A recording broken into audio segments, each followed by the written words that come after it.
She's from an actuary, and today we're talking to an almost ASA. So I am just going to turn it over to Afsaneh right now, and we are going to get started. And also, by the way, before I forget to add, the Q&A box is on the bottom of your screen. Feel free to start putting in those questions now, and I will turn it over to you. Okay, thank you so much. Thanks for coming, everybody. I'm really excited to be here. My name's Afsaneh Faki. I am almost an ASA. I'm really hoping to finish everything this year. I have one exam left, exam PA, and I have to finish my modules. So hopefully I can get everything done this year and get my credentials either by the end of the year or early 2025. I'm from Birmingham, Alabama originally. And I started my career as a pension consultant, actuarial pension consultant, working for Aon, based in their Connecticut office. But this was the pandemic because I graduated in 2020. So I was starting my career virtually, which I think is a kind of unique thing for those 2020 to 2022 grads. So the nice thing about being virtual was I got to meet people from all over the country, got to network with people in the California office for Aon, and eventually moved to Pacific Life with someone I met from Aon. So that's where I am now. And now I'm a life actuarial analyst. So it's kind of interesting because I was on the pension side and now I'm on the other side. And I really enjoy it here. I'm really excited to talk to you guys and answer some questions. Awesome. Thank you so much. Folks, like I said, I know as people are coming in, I'm going to repeat myself a lot, so apologies for the repetitions. You can go ahead and we already got our first question. Awesome. You can go ahead and put your questions in the Q&A box. Um, let's start. So we got a few questions submitted ahead of time, so we're going to go ahead and get started with those. So I'll read these. So the first question is, the actuarial journey can be overwhelming at times. Balancing work, family, and exams can be challenging, and I personally often find it difficult to concentrate on my studies or complete all the questions in the study manual. I would appreciate any advice on how to overcome laziness and stay motivated to study and solve problems. This is a really great question because I think every single one of us can relate to feeling unmotivated or feeling just lazy, quote unquote, at some points, especially with these exams, because it is a lot of exams. The curriculum does change from time to time, so it can be difficult to keep up with where you are and where you need to be. What I would say is just for motivation in general, I think it's important to not wait for motivation to come because motivation comes and it goes. So personally, what I like to do is just do something every day. Even if my goal that day was to study for 2 hours and I only managed 30 minutes, that's 30 minutes more than zero. So that's what I like to do. And to be able to do that, I give myself time. I know some people will take like 3 to 4 months to study for an exam, maybe less. I never like to do that as it stressed me out, but definitely find your own path. But what I would always do is 6 months ahead of time. And that's just what works for me. You know, some people have argued 6 months is too long. That's too long for me to retain the information. So figure out what works for you. But what personally works for me is starting early and in my study schedule, planning in breaks. Like I know that life is going to come up. I know that work is going to come up. I know things are going to happen. I know I'm not going to want to study every single day. So I plan for that in my study schedule. Like, okay, I'm going to take the weekends off this month, or I'm going on vacation this week. I know I'm not going to study on vacation. So being realistic about your study plan and making something you can actually stick to, and also being flexible. You know, like I said, there's been many times I've planned to study from 8 a.m. to noon and I only make it an hour, you know, but because I've scheduled in breaks for myself, I kind of scheduled in buffer to fall behind and be able to readjust my study schedule along the way. So that would be my best advice is to be realistic, take it slow, give yourself time. Thank you so much.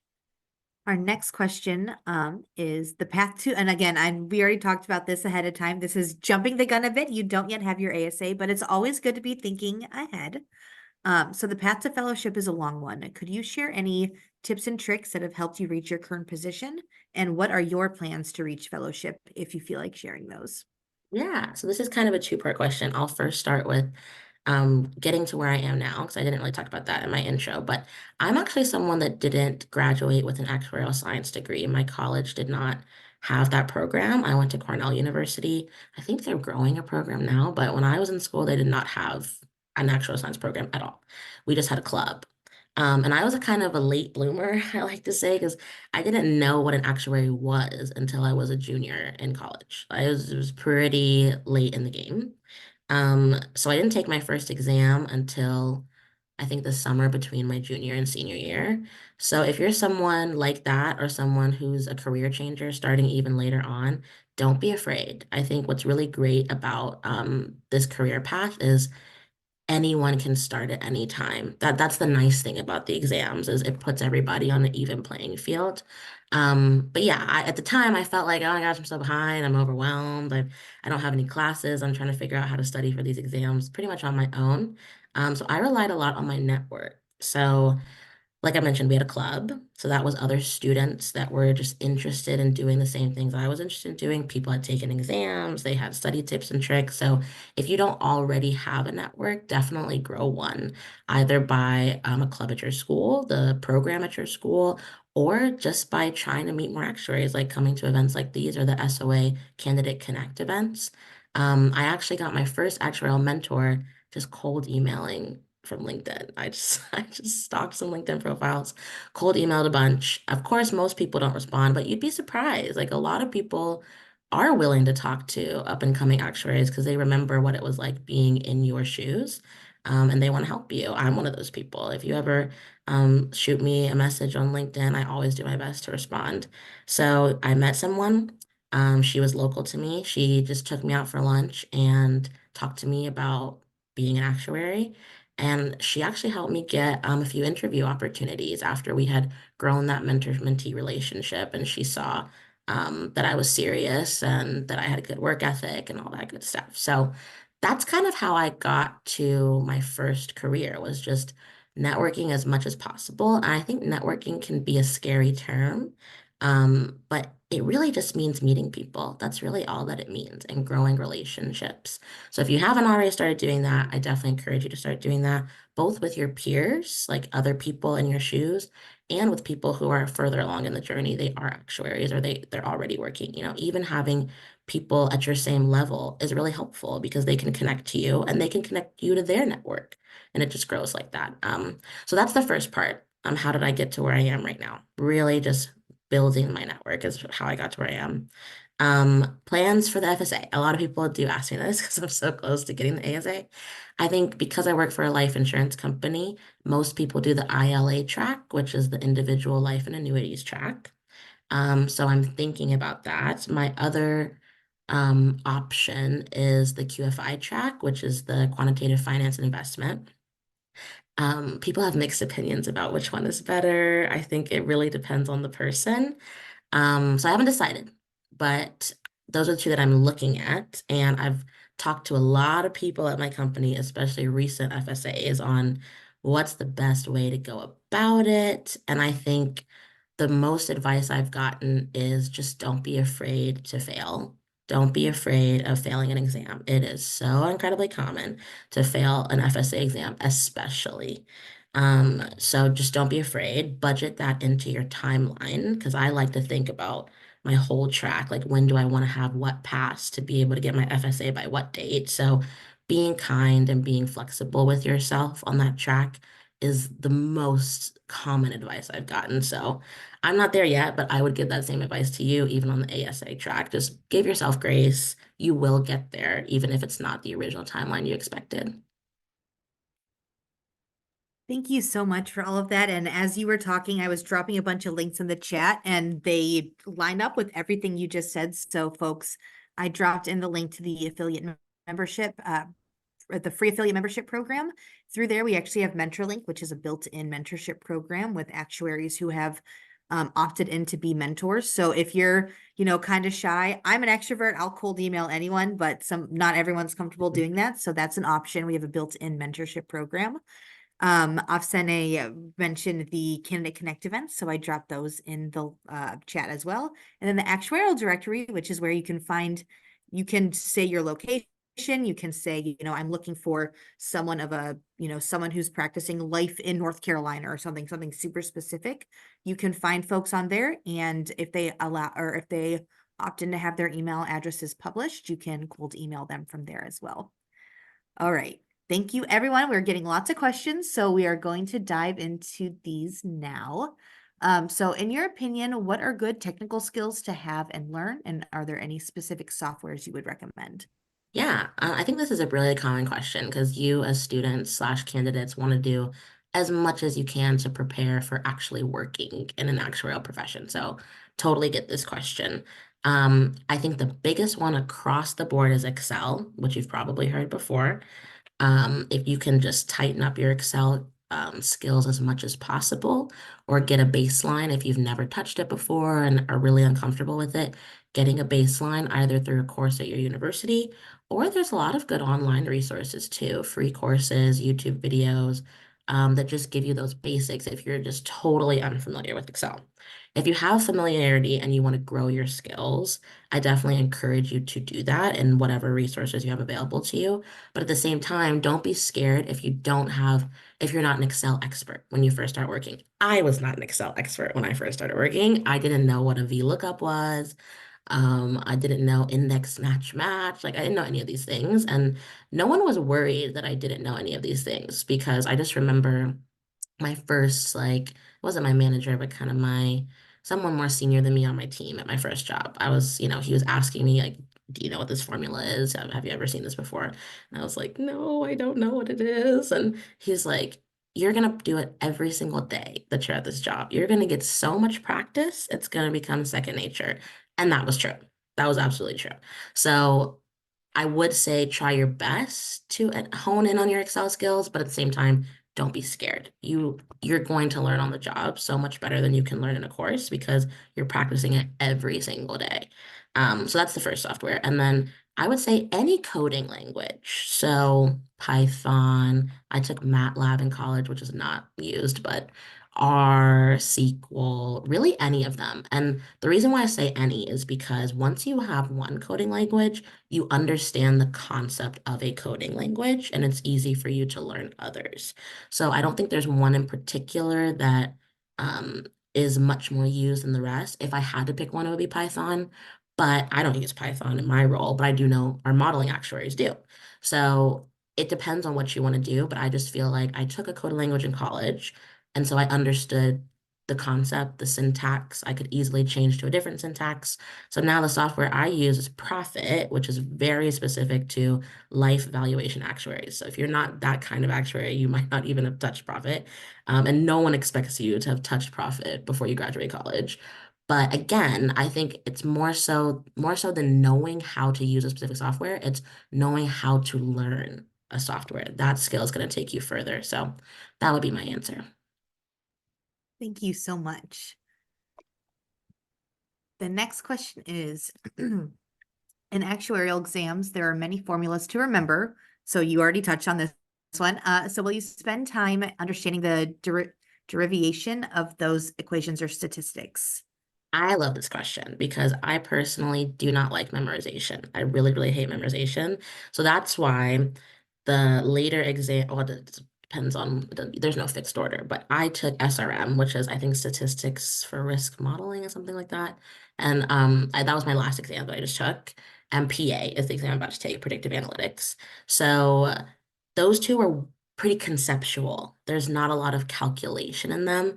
So I really struggled. I really struggled with SRM. SRM was the first exam I failed in my whole actuarial career, which was difficult. So again, be kind to yourself. If you fail, it's not the end of the world. You'll just take it again and you'll study harder the second time. But back to the question, I'm a math person. I was a math major. And the reason why I like math so much is because I feel like you don't have to memorize much. If you understand the basic principles, you can derive any formula or equation you might need. So my answer to this is absolutely yes. There are a lot of formulas, but I would spend time actually learning the basic principles rather than memorizing all the formulas. Because for me, for exams like STAM, which I think is no longer an exam, I think it's now ASTAM or something like that.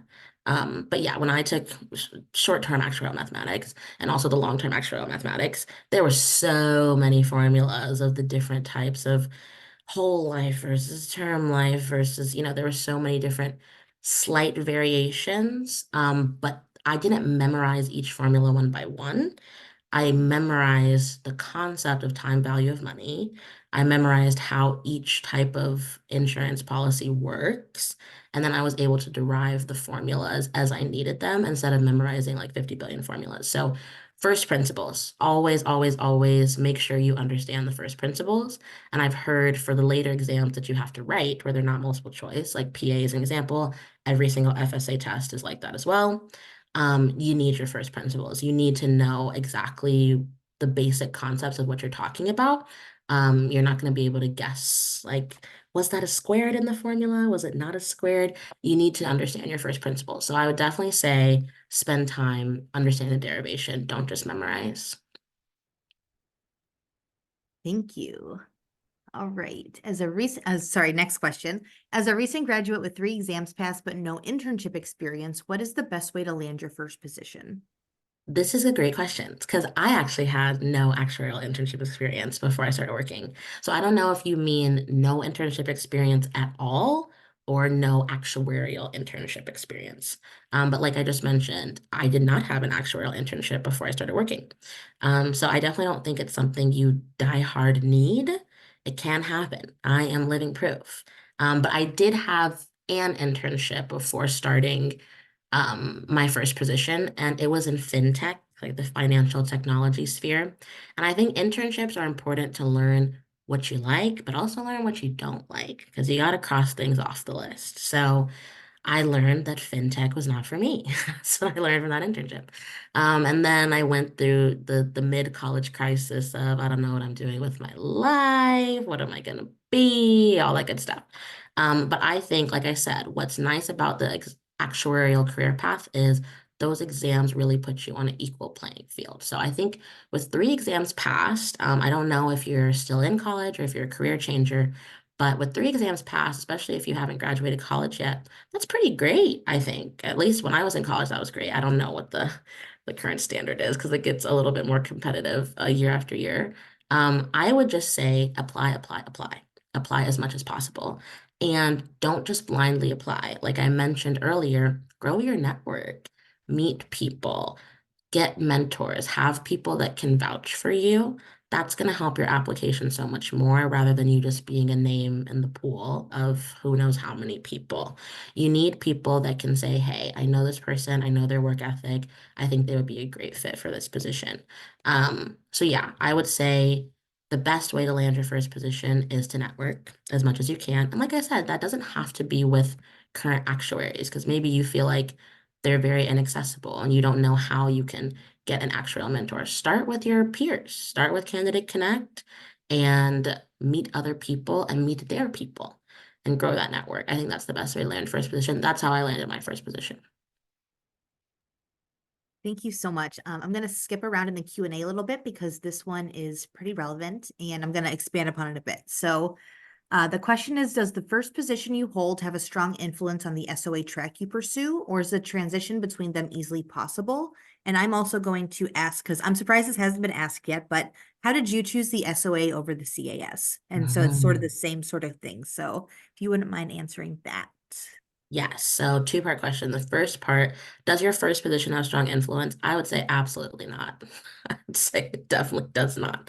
And that's another reason why I like this profession is there is so much mobility. Once you get your foot in the door, the sky is the limit. You can go as far as you want to go in any field you want to go into. For example, at Pacific Life, our CEO, Daryl Button, is an actuary. He started his career as an actuary and he went all the way to CEO. So I just really like the freedom of being an actuary, which is why I chose this profession. But back to the question, um, I wasn't like I wanted to be a pension consultant. I was diehard set on that. I wanted a job. I think a lot of people can relate to that. So out of the opportunities I had, um, I interviewed as much as possible. Like I said, didn't get a lot of offers. I think I got maybe 2. And so it was between Aon and then a insurance company in my hometown. I think protective life in Birmingham, Alabama. And the only reason I took Aon, really the main reason was I wanted to leave Alabama. I just wanted to go somewhere new. So there wasn't really much reason to it.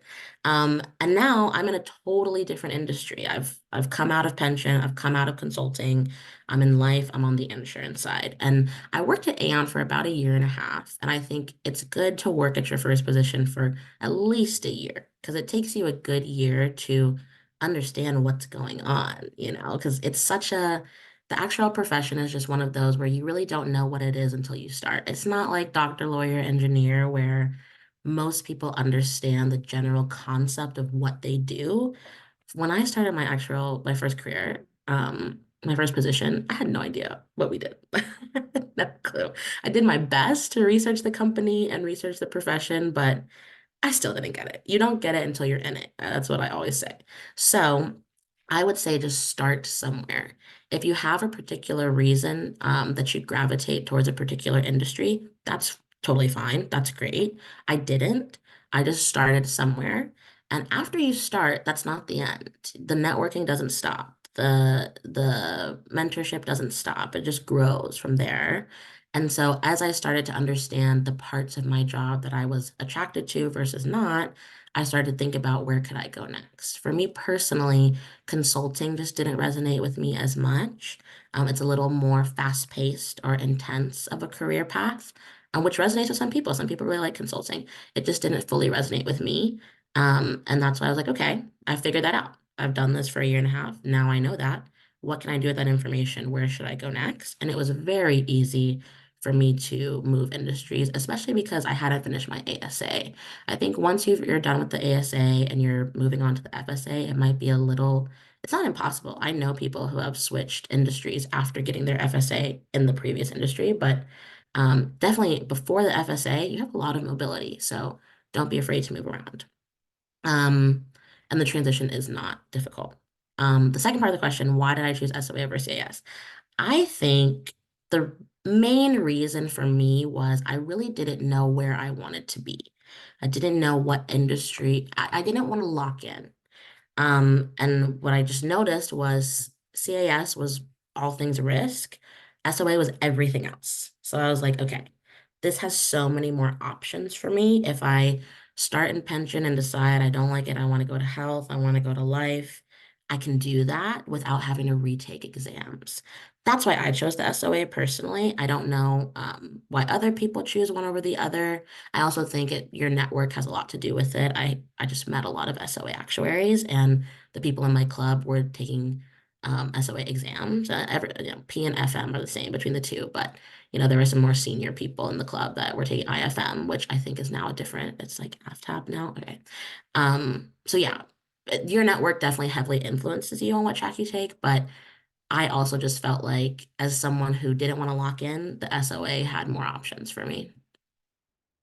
Thank you so much. All right, going back to question order now. Which exam did you find the most relevant to your working scenario? And if there's an example, so I'm thinking like, was there something on one of the exams that actually happened in your work life? And if you could talk about that. This is a great question. I think many actuaries will give you the same answer. The ASA, there's not like a direct correlation of like, oh, this exact concept came up in an exam. But I do think the basic principles of time value of money and probability, I think that's why P and FM come first most of the time, is because those two basic concepts come up in my work every day. As a life valuation actuary, we're using assumptions, creating assumptions, and implementing them on when people are going to die, when people are going to retire, what the economic scenario is going to look like in 30 years, So all of those things come with probability. We're trying to predict what's going to happen in the future.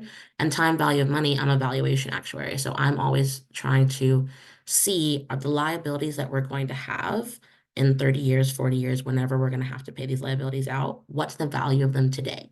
Because, $1 today is not $1 in 10 years. So those two concepts come up all the time. But I've never had a time where I was like, oh, this specific thing that I'm working on, I saw in an exam. But I've heard for the FSA exams, the material is very relevant to our work. That's what I've heard. I have a good friend who just is about to get his FSA, just finished his last FSA exam, which was huge. And studying for that exam, he would tell me, I'm a valuation actuary again. So one of the ILA track exams is on valuation. And he would tell me, oh, like this projection we run, I'm learning all about it right now. And what we do is such a tiny sliver of the whole scheme of it. And so that's kind of interesting. It's like, oh, I work on this, I do this, I run this projection, and now I'm learning about it in so many other different contexts. So I'm not there yet, but I have heard the FSA exams are very relevant to the work you do, especially if you take the track that aligns with the industry you're working in. ASA exams are a little less relevant, but still important because you got to get those basic concepts before you can jump into FSA. Thank you so much. And I just want to let folks know we currently have 10 questions. So if we haven't gotten yours yet, it's in the queue, but please feel free to add more in here. So our next question is, what do you suggest for us to be good employees for companies? So like what areas, I'm thinking of professional development, do you think it makes the most sense for specifically pre-ASAs to focus on as they're working through their exams? Yeah. Um, I'm trying to think of a very specific answer, but the first thing that comes to my head is build your work ethic. Build yourself as a team member.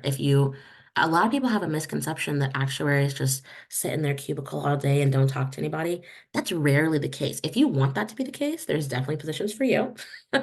I think modeling actuaries are more so to themselves if they want to be.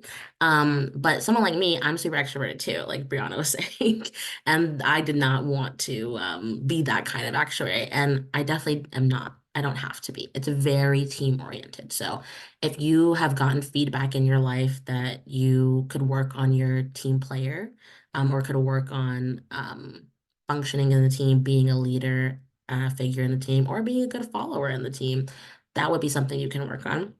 I really just think the most important thing is your work ethic. Like I said, most of us come into this profession not really having a lot of skill sets specific to this profession. That's why you start as an analyst and you grow and you eventually get your way to associate actuary, assistant actuary, director, all that good stuff. But I think what gets you there is your willingness to learn, your willingness to be self-aware, to be open about when you don't know something, to be comfortable asking questions, and to actually implement the answers and the feedback that you're getting. I really think that is the biggest skill across any actuarial industry that's going to serve you and help you to grow. So that would be my answer. Thank you so much. I keep losing my mouse when I am trying to unmute myself. All right. So this next question is, I'm assuming from a first year student or maybe even a high school student, but what classes should a freshman take to pass the first three exams ASAP?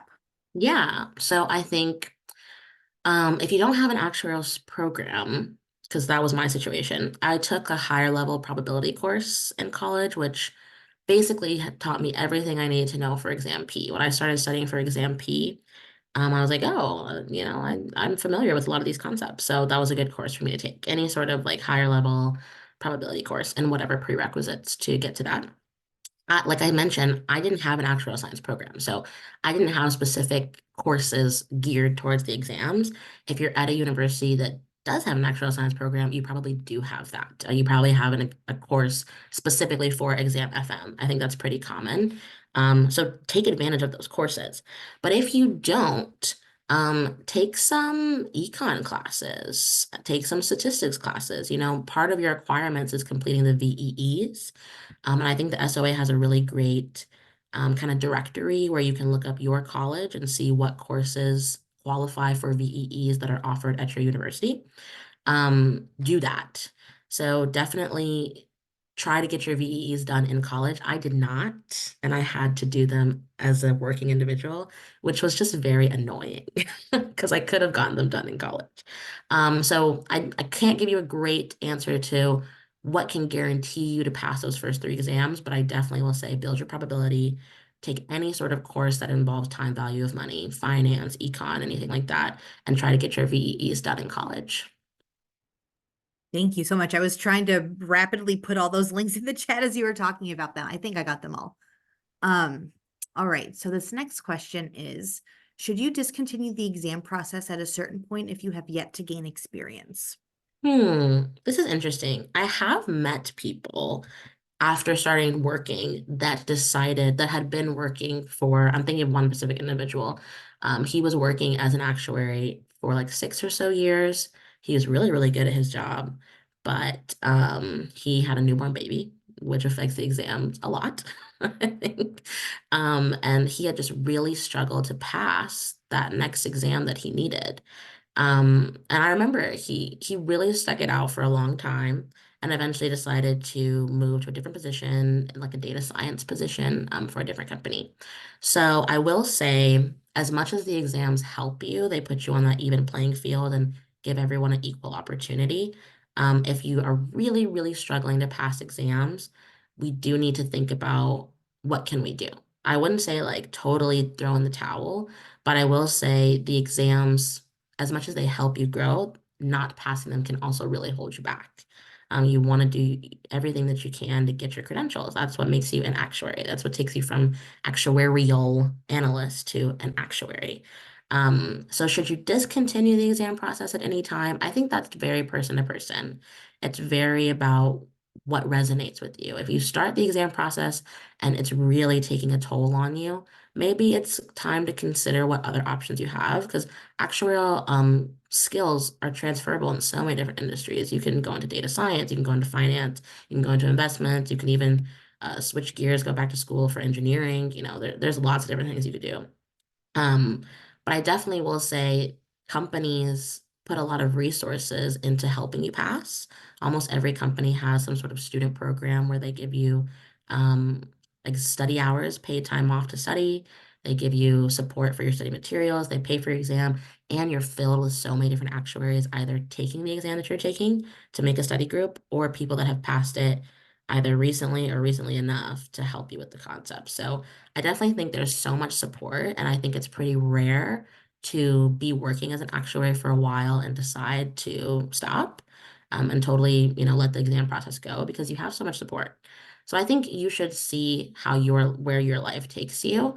But I'm not too sure what yet to gain experience means, but I'm interpreting it as maybe you've been working for a while and or you haven't gotten an internship yet. And you're just like on the exams and haven't been able to land a position. I think that's a very personal experience. I can't answer that because I don't have that experience, but I would say if you can get your foot in the door, I think you have a lot of resources that allow you to grow. Thank you so much. And that is exactly how I would have answered that question as someone who works at the SWA. I'm not an actuary, and I need to make sure people know that I'm not a math person. So thank you. I'm going to skip around to another question because it was asking about a group to discuss study questions. So this person is asking regarding the FAP final Mm. assessment. How does one join a group to discuss questions? I'm aware of groups on Discord, but how does one have group discussions? And is that part of the 96 hours that one has to complete? Yes. So I'm gonna try to get the last part of the question right because I think I know. But definitely double check. On the SY website, it's very clear about the requirements on what you can and can't do for the FAP and the FA. So by the time you get to this point, you probably are working. You probably are at some sort of actuarial firm. And if that is the case, especially if it's a super small firm, maybe not, but any mid-sized to large firm, there will 100% be other people taking FA when you're taking FA. We have like a PL Actuaries student group chat.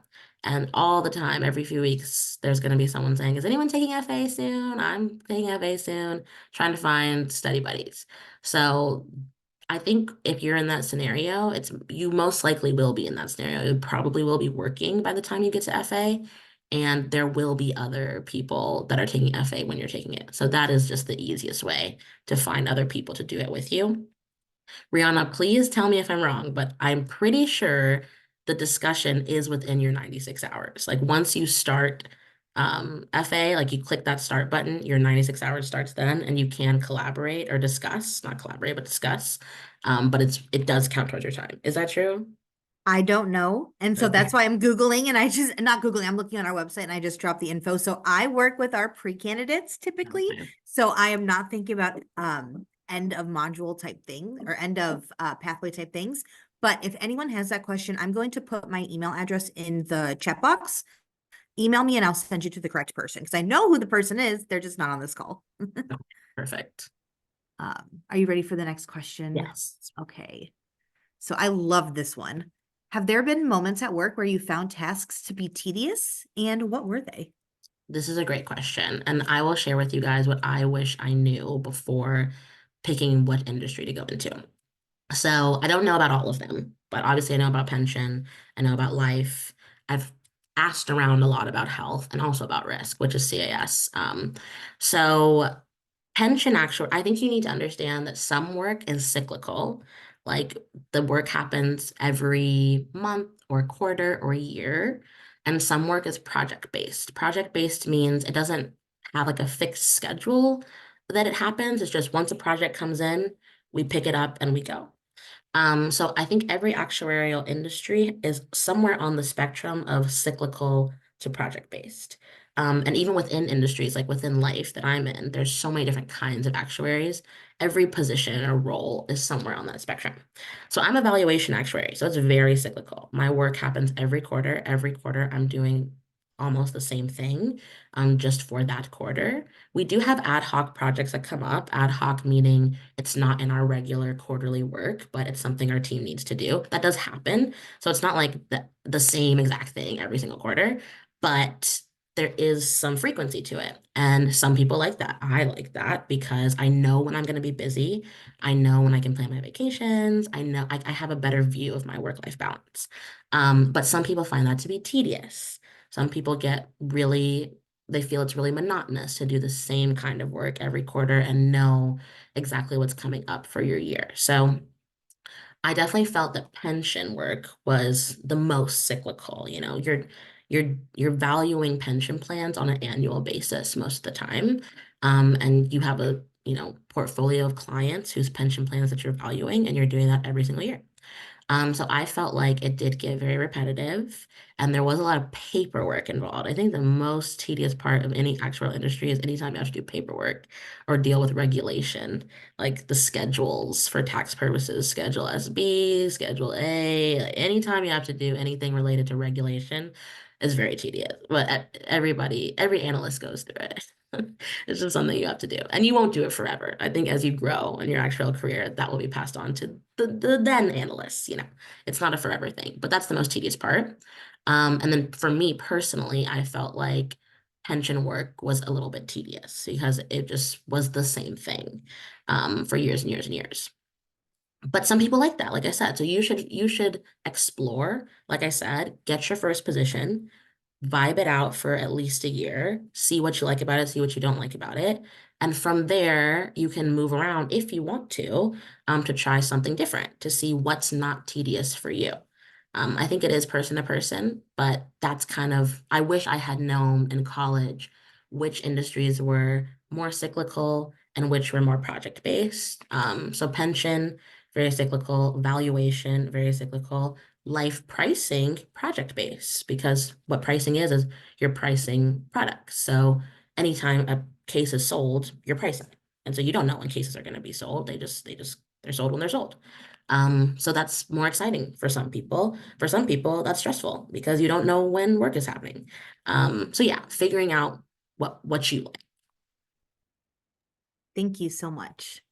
Um, as I'm reading the next question, it also is having to do with some of the FAP stuff as well. So this is a long one, but I'm going to read it all because it's all contextual and important. So this person is a final year student, the entry-level actuarial industry in their country, and they don't say which country that is, but it's not the United States or Canada or somewhere in Canada, I'm assuming. So the actuarial industry in their country is quite saturated, and they've only had a 3-month actuarial internship in the pricing department, and they've passed 3 papers as well. They feel that what they've learned is limited and does not fully reflect real-world actuarial practices. I'm thinking specifically in their country. I know our exams are sometimes very North America based. Yeah. So they're currently considering reading the FAP textbooks to gain some insight into actuarial practice. Do you have any other advice for them? Yeah, and I think most people can relate to from an internship, you learn a bit, not a ton. And that's just the nature of an internship because it's so short. Like I said, for me to really understand even what's going on in my first actual position, it took about a year. So in 3 months, you're not going to get the depth you need to understand, do I like this position? Do I like this industry? Is this where I want my career path to go? It's just not possible.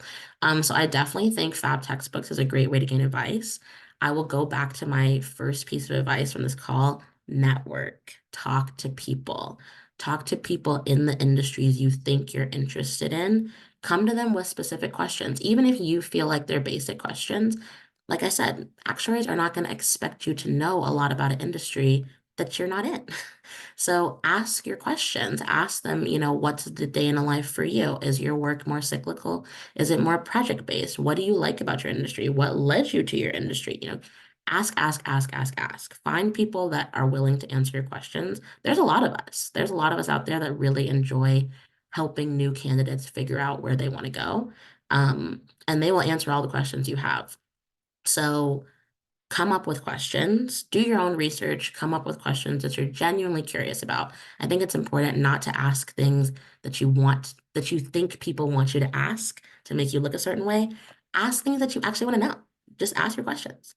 And that is really some of the best insight you can get, not only to figure out what you want to know, but also lead your research into a better direction. They might offer a resource to you that you didn't know existed, that you can go read up on or watch videos about or what have you, to help you get that real world experience you're looking for. So I would say the biggest thing to do is network.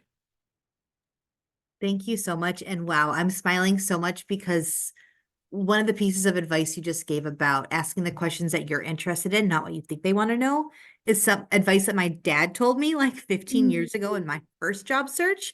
So I love that that is, wow, that is profound. And I don't think that's insight that we've had on this call before. So I really, really appreciate you sharing that because that is applicable always, not Right. only in for an actuarial profession or a job search, but that's just Across great the life board. advice in general. Yes. All right. Thank you so much. The next question is, this person's currently a graduate and they're sitting for their third exam, having completed an actuarial, and they've also completed an actuarial summer internship. They plan to clear 4 to 5 exams before their graduation. Um, Currently a grad, so I'm thinking that they might be a final year student as well. Okay. Will passing a lot of exams price out my chance of getting a job up? Mm. This is a common question, like finding the right balance between passing exams to show that you're serious and then show that you have experience versus, what if there's someone who has the same experience level as me, like one internship, but they've only passed 3 exams, they get a lower starting salary, and that may be more beneficial for the company. Striking that balance is hard. I can't give as much advice about that because, like I said, I did not have a lot of exams passed before graduating. I think I had 3, which is a lot, honestly. No, it's a lot. Let me pat myself on the back for that. I just felt like I started late in the game. So, because when I was in school, there was a freshman who had passed exam P, and I was like, oh my goodness, this is crazy. So I think the sweet spot is 3 to 4, from what I've heard from other people. My personal experience is I had 3, and that was great because I think most companies require 2. And so to show that you're a little bit more serious and a little bit ahead of the game, 3 kind of shows that. 4 shows it even more. I think the 5 mark is when that problem starts to come up of you're over examed, under experienced. So that would be my advice. And the plus, there's ups and downs to studying while working. The down, obviously, is you're studying while working. Like you're having to balance those 2 things, whereas in college you were just studying. But the up is your company's going to support you. They're going to pay for that exam. They're going to pay for your study materials. They're going to give you company time off to study. And those exams start to get expensive the further you go. So tapping into the company resources is a huge advantage to waiting to take an exam later on. So my personal advice would be stick to 3 to 4 before getting your first position. And you can go ahead and start studying for the 5th one so that you pass it shortly after starting working if that's something that you want to do. But I definitely think once you get to the 5 mark, and this is a very debatable thing, it's not an objective thing, but I think the general consensus is once you get to the 5 mark and you don't have any experience beyond an internship, it is a little tricky. Thank you so much. All right. The next question is, what did you like most about your experience while in a consulting firm? What do you like most about what do you like most about your life in an insurance company now? And if you could have chosen in the first place, which one would you Mm. prefer to start your career in? Really good question. So, the reason why I went into consulting is because I listened to everyone that didn't know what they were talking about. Actuaries are not social at all, and you're not going to like it, and you're just going to be sitting at your desk and you're going to hate it. So, I was like, okay, consulting is the most extroverted actuarial sphere because you're talking to people. So, that's why I thought I would really like it. But that was not the case at all. Like, it has nothing to do, insurance versus consulting has nothing to do with your personality type. It doesn't have to do with introverted versus extroverted. It just has to do with personal preference. So what I liked about my consulting firm, so it was Aon, and Aon is a really big firm. And so they had a really tight new hire program. That's something that I really liked. It was called the launch program, and it was like a year-long thing. All the new hires from that year were doing a similar kind of path. Like we all had our day jobs, but they also had us involved in like networking events amongst each other. They grouped us into cohorts and we did a project that lasted throughout the whole year. And they had an exam coach for us, someone to give us accountability and guidance as we were going through the exam process. So they just had a really tight new hire program that I think I benefited from a lot. Um, but that's more Aon specific. But consulting in general, learning how to communicate. I think for a lot of actuaries, that is a struggle point. I've been fortunate that a lot of people have told me I'm a really strong communicator. I think that's natural because I just really like talking. But even if you're a strong communicator in your personal life, learning how to communicate professionally and learning how to break down technical skills in a way that non-technical people can understand is a whole skill. And that's exactly what consulting is because your clients are not actuaries. They do not have the background that you're going to gain. But they need to understand what's going on, and it's up to you to explain to them what's going on. So I think gaining that skill was definitely the most I got from my consulting firm. But the reason why I like my life insurance company now is because I think in general, the work-life balance is a little bit better on the insurance side versus the consulting side. I also just like life, particularly I'm biased because there's so many different types of actuary in life.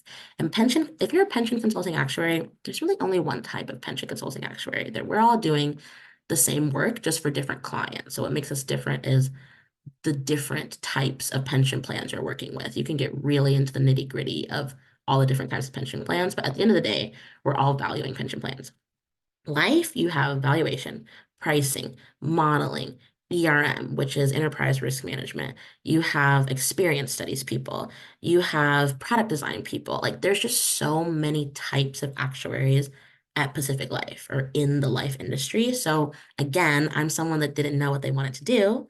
So I was really attracted to being able to try different career paths, but staying at the same company and building my personal brand and experience at that company.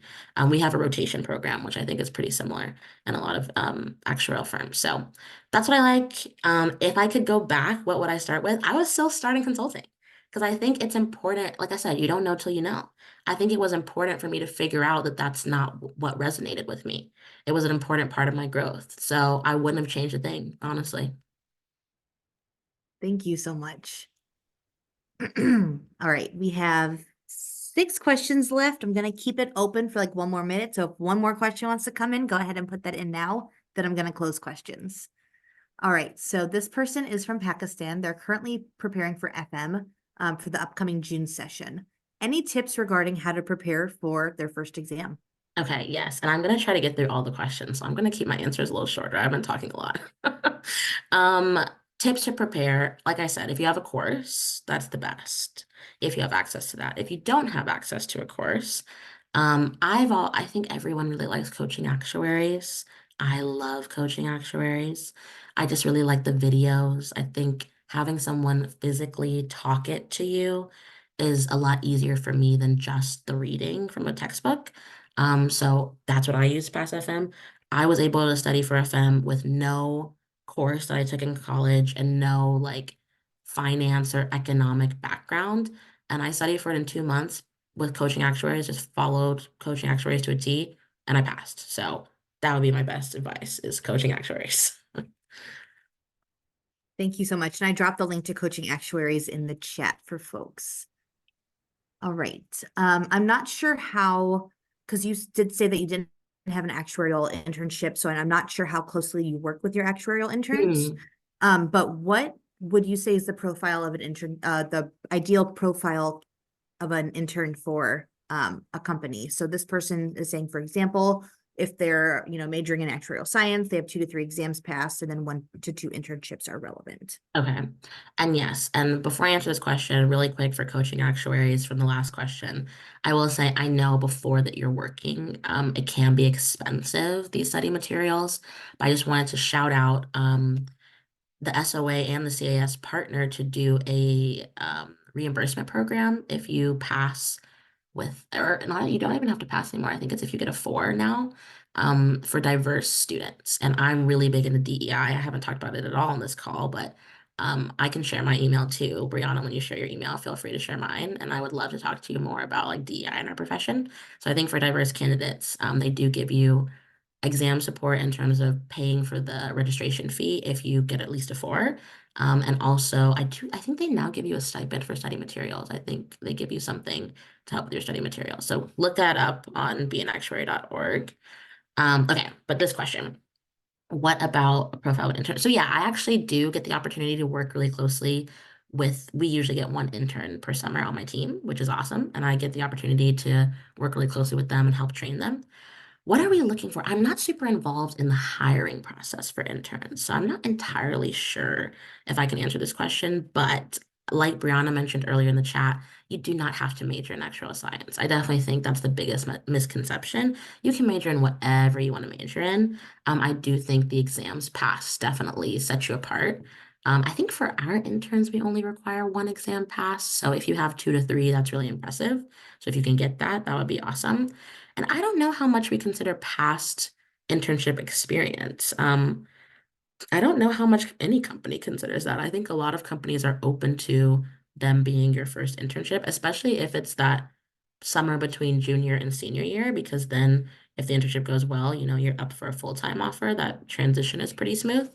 But I would say what I've liked about the interns we've hired is good work ethic, willing to learn, willing to ask questions, willing to be proactive.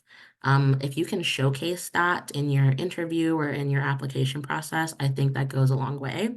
If you can showcase your communication skills, because like I've said, a lot of actuaries' downfall or actuarial candidates' downfall is they're really technical and really, really smart, but they're not the best communicators. So I think that is something that can set you apart.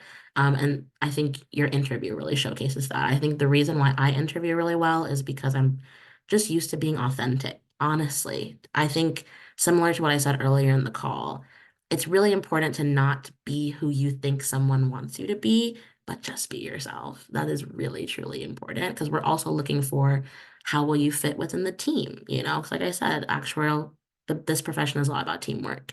So that'll be my answer for that. Thank you. And one thing, I dropped some links for on beanactuary.org about some scholarship opportunities through some of our affinity partners, as well as the current reimbursement program. So the reimbursement program that what was it called? The diversity reimbursement program. The SOA and CAS are currently looking at a new way to implement that. So that one is not currently running, but the needs-based reimbursement program is as well. And then that scholarship page I posted has, I can't count very fast, but like 8 to 10 opportunities on it as well. And I'm sure that there are more out there as well, as there are scholarships for all sorts of things, exam reimbursement, exam paying. And also, if you are at sorry, I just got a Zoom pop up. If you're at a college right now, check with your department, even if it's not an actuarial science department, there may be school support for reimbursing exams as well. Okay, this next question is my absolute favorite one. How do you deal and overcome doubts about being an actuary? So imposter syndrome specifically. How do you overcome imposter syndrome? I think, like I mentioned earlier on the call, because most of us start this profession truly not knowing anything. It is so easy to get into that imposter syndrome. And I fought that a lot. My first years of working, I think I'm now in year 4. But my first 1 to 2 years of working, oh, I fought that a lot because you're surrounded by really smart people because everyone who becomes an actuary and stays an actuary is really smart. So they've always really seemed like they know what they're talking about, and it can be easy to feel like you have no idea what's going on and things are just over your head. And in the beginning, things are over your head. It can get really detailed and technical, and you can get lost in the sauce and just feel like, oh my goodness, what am I doing here?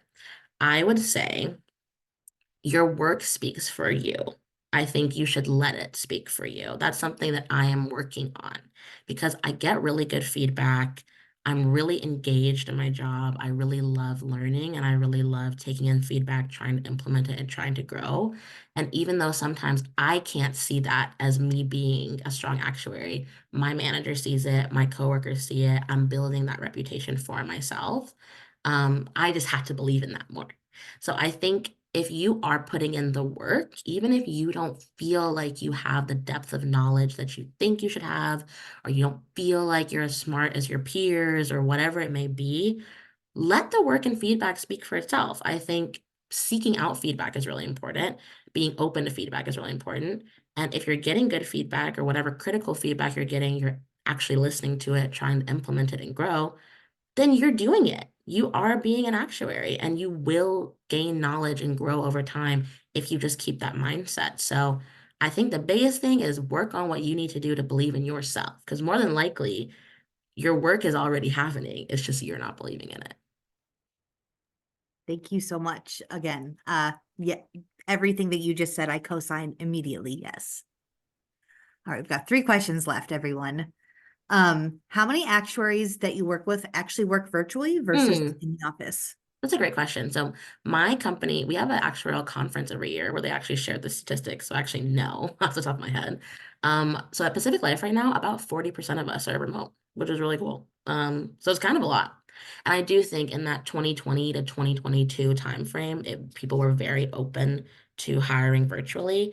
I think now every company is doing their own thing. Some people are still open to hiring virtually. Some people are really trying to keep it local.